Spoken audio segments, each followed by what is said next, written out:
Hey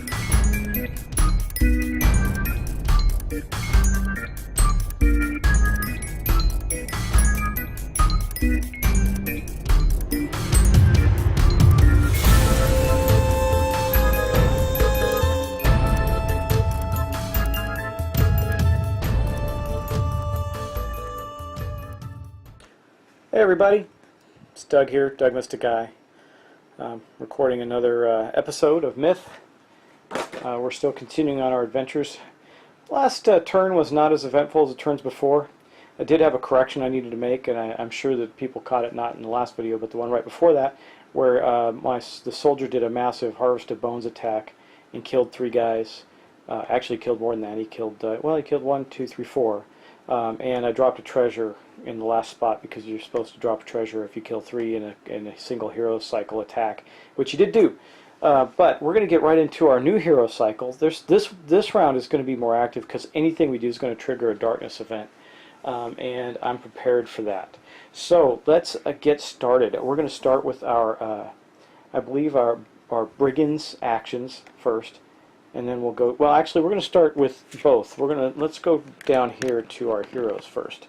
So the first thing we're going to do is I kept this Battle Roar card over. We're going to play that. So I have a feeling we're going to get attacked this turn. And does not require, it is a reaction and it does not alter the darkness track. But what it does do is it makes all heroes receive -1 TN to hit with attack actions. Okay, so I played that wrong last time I played it. I thought it made them harder to hit. It actually makes the creatures easier to hit. So I need to remember that this time. Sorry for that mistake. I will make a note of it in the video as well. And then the next thing we're going to do, which is an action, yeah, we're going to play... For our Brigand here, we're going to play one with the darkness. Now that also does not trigger an AP. So we're going to play that, and we're going to go to the board. Now don't you worry, we're going to play some things that take action points. I can still play, even though I played this attack, I can still play reactions and counteractions. So, and even though this is an action, I can still do that, and I plan to, because I have a suspicion things are going to heat up for us. So, but what that does for us is we take the Shadows token, go up to the board, and we replace our miniature with that token. That means he is now in Shadows. So far we haven't triggered anything in the darkness yet. Bada bing, bada boom. But we will soon. Now, our threat range on our soldier is still really high, so all the creatures are going to wander toward him, so I'm not too worried about that part, plus our Brigands and Shadows. So let's start the action and to get it going. Now, with our Brigand, we're going to do, I think the next thing we're going to do is called Shadow Reach.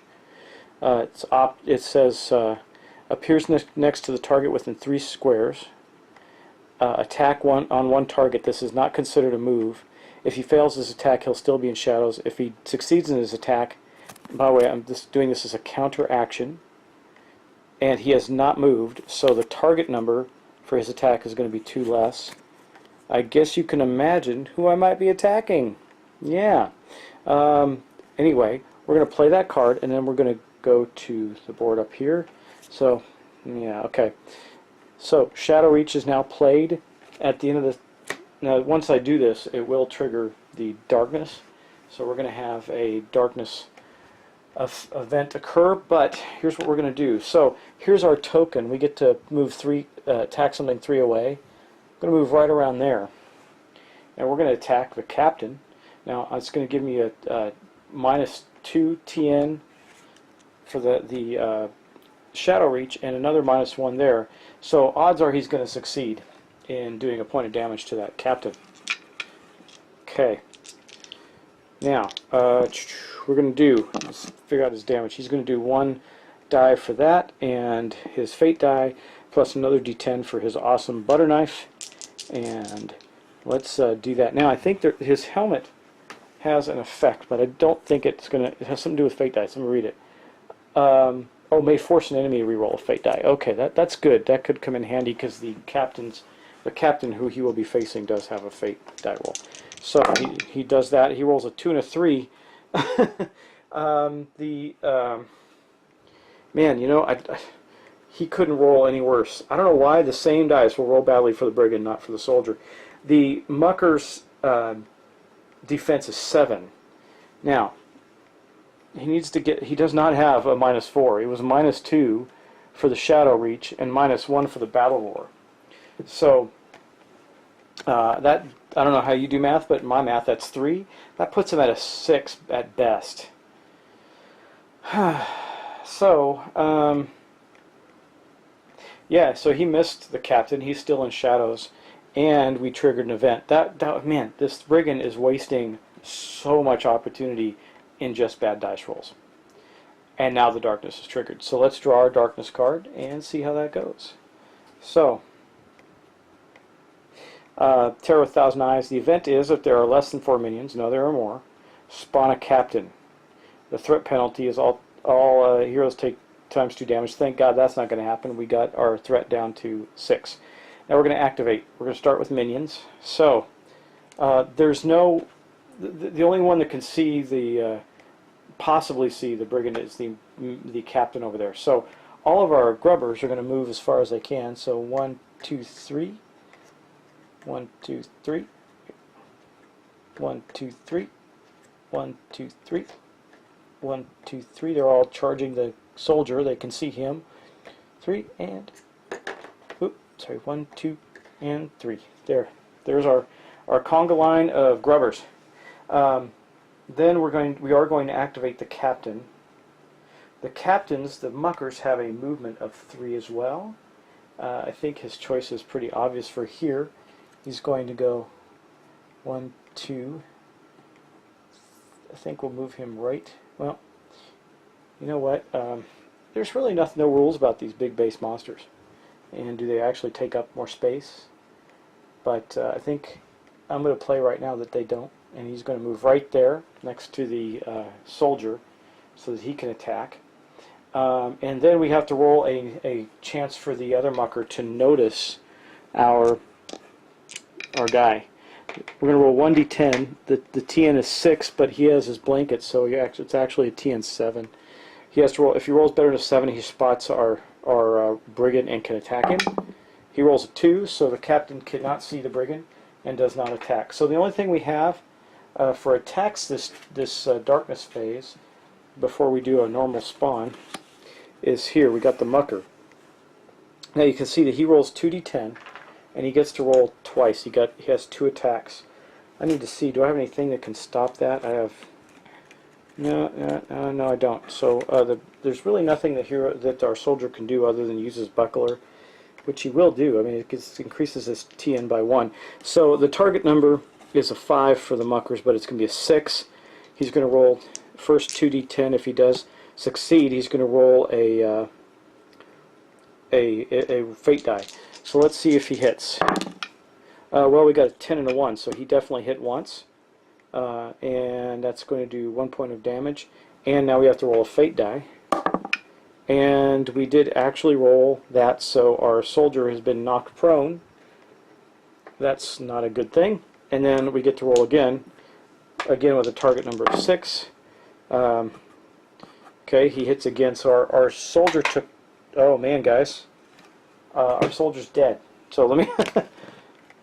this is going to probably end our game. He had 2. Boom, boom. Yeah, so our soldier got knocked down and then crushed by the mucker and killed. Didn't expect that to happen. I thought he'd miss at least 1. Yeah, that's bad. And I don't have enough serendipity to change that, I don't believe. I think it takes 4. I'm going to look just to see if there's anything I could have done from or can do from a serendipity perspective. Cost 3 for a heroic event.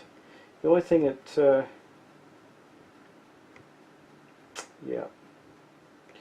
the only thing that I could have done, no, there's really nothing you could have done with one serendipity. The resurrection cost, what was the resurrection cost? It costs 4. So yeah, our soldier is dead in one quick hit, and we're down to our brigand. Do you think the brigand can go it alone on this? I don't think so. At least we'll spawn less guys this turn because there's only one player. But yeah, so serendipity can't save him. We don't have enough. Our soldier is down. He's down. Okay, that is going to end the darkness event for that cycle. Now we get to go back to our rogue, who basically has done everything he can do this turn. I don't think he has anything else that he could do. Nope. Nope, he doesn't. Okay, so that's going to end that turn. I think we're getting mighty close to the end of our playthrough here, unfortunately. Yeah, my bad play, I guess. I wasn't calculating well enough and should have probably anticipated that. Actually, we haven't finished the darkness yet. We do have to do a spawn. And I assume that because we have only one hero, it doesn't even tell us what to do. I mean, it goes down to 1. I think if we have this hero die, we are doomed. Anyway, we don't have enough grubbers to put out either. But let me pause and think about this, and I will return momentarily. Well, hey guys, so Myth, huh? Kind of crazy. It's a good game. Ended rather abruptly for us, but that's the way it goes. I picked a really hard scenario for just having 2 characters. Man, but tell you what, I enjoy playing the game. It's a lot of fun. I can't wait to get the rest of my Kickstarter stuff. That's going to be absolutely fantastic. There's a lot more coming, and I want to be able to play some of the scenarios in this scenario book, which are specific to having some of the Kickstarter material. Now, let's get some things out of the way. Did we make, or is it easy to make mistakes in this game? Well, I have a laundry list of mistakes. I don't know what you're talking about. I'm not drinking. I didn't drink anything. I don't know. Now that you've seen that, I think it's one of those games. So I'm going to first touch on who should be playing this game and maybe who shouldn't. I do have a role-playing background. You know, I got like 20 plus credits in my name's in several published role-playing books. Anyway, so that was where I started before I got into board games. So I think I'm more inclined to this type of game than perhaps someone who started with Settlers of Catan or something like that. That said, a lot of my friends that I play with now are strictly board gamers, and they like the concept of role-playing but don't have the time or energy. This fills that niche, without a doubt, and in a unique, fluid way. There are other games that fill this niche too, but they're more structured. I like the fluidity of the game, the lack of set turn structure. Makes for interesting gameplay. Makes for a lot of interaction with the other players. You know, when you're playing solo, it's a little tough, like when I'm doing this preview. But playing with my friends in my game circles, we all had a good time. There's a lot of interaction. Well, why don't you do this, and I'll do this, and it's great. So I think it's really going to appeal to people who have background in role-playing, but don't maybe like myself, that I have a career, I have all this other stuff going, kids, you know, you name it. I don't have time to spend hours building campaigns or playing in campaigns every week, but I can sit down and play a few hours once a week or a couple times a month of Myth and get that same feeling and fix while at the same time playing a board game. So it's pretty cool. I think there's some bleed over too, because I like serious strategy games. I love Zolkin. Play games like Glass Road or Agricola. You name it. Dominant Species is one of my favorite games. I'll play all kinds of different games. I love them all. But so it's not to say that people who don't play role-playing games won't like this game. I do both. And if you like strategic games, you might like this game just fine. I think, though, that if you're one of those people that likes really structured strategies and being able to build an engine or things like that, are heavily focused on Euro-style worker placement type games, this might not be your gig. Might not be something you enjoy. Having a firm, committed set of rules not there, right? Even if the rules were perfect, there's enough fluidity in the rules that it might cause some particular challenges, right? So that said, I think that there's definitely going to be two camps of people in this, and it's going to be heavily divided. You're either going to love it or you're going to hate it. I don't think there's going to be many people who went, yeah, it was okay, I'd do it again, but not really. I think you're either going to say, yeah, I want to play, this is cool, or you're going to say, no, I'm going to go back to my Agricola game and play more structured turns and stuff like that. So I don't think there's much more to say on that. I'll say, let's get the big elephant out of the room, though, right? The rules are... So, are the rules complete? Not exactly. There's things missing. Were they... I mean, look at how... It's not like it's a thin rule book either. It's got, of course, the back half is scenarios and traps and stuff like that. But did it do the adequate job of getting us to be able to play? Yeah, if we weren't focused on trying to really figure out how to get this game down with the rules. If you play games like this, sometimes you're going to miss something, but this is truly about the enjoyment of the game. And I'm not saying intentionally cheat in your favor or anything like that. I'm saying, if you miss a rule or you don't play a card quite right and nobody else at the table's going, oh my God, what'd you do? I would say just roll with it with this game. It's one of those games where you're going to miss little things, and then there's things that aren't in the rule book. And how many FAQs do you want to have to look at? There's the official one, the unofficial one. There's a bunch of guides up there. I think if you just get the basics, the fundamentals down, try and understand the cards as best you can, and understand the nuances of the game. As you play, you'll get better at just getting to the rules correctly. But don't try to be perfect, or you'll kind of ruin your enjoyment of it. You'll be so focused on getting a rule correct. I'm definitely not going to do that in future playthroughs with this game. I'm telling you that right now. So I'll probably caveat that. My unwritten contract with you on Myth is that I'm not going to be completely focused on the rules and making sure I get them 100% correct. I'm going to try to do everything right, but absolutely, I don't think you could possibly go through a session, especially without the help of other players, and not miss something.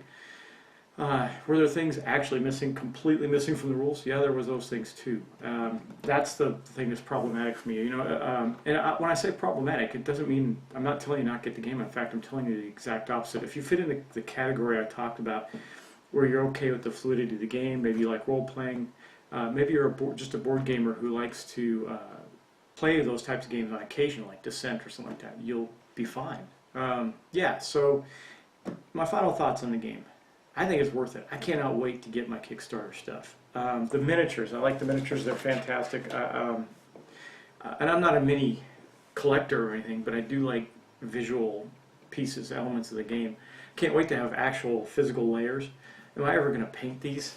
Man, I don't think so. I don't do that anymore, And the one thing I didn't like was getting the metal miniature as part of the add-ons, because I'll never use it, because I won't paint it, I won't do anything with it, I'm not going to glue it together.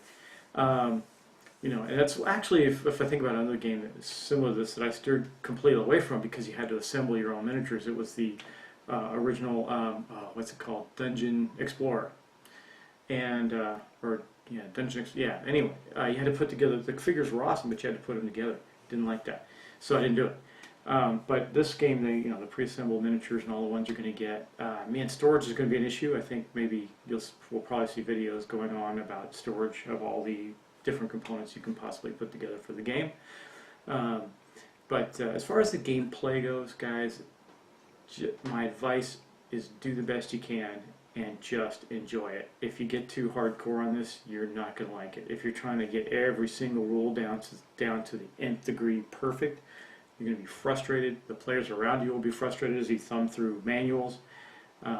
Just do the best you can and keep the game flowing and fun. That's my advice. So, anyway, again, highly recommend Myth. Sorry our play session ended so abruptly with the death of our soldier, but we will get back to it again, and I will do another one as soon as I finish the two that I'm working on currently. So, thanks for watching. Really appreciate it. Continue to provide me feedback. Absolutely love the feedback, and I love playing the games for you online and showing you how they work. So thanks a bunch, and I'll talk to you soon.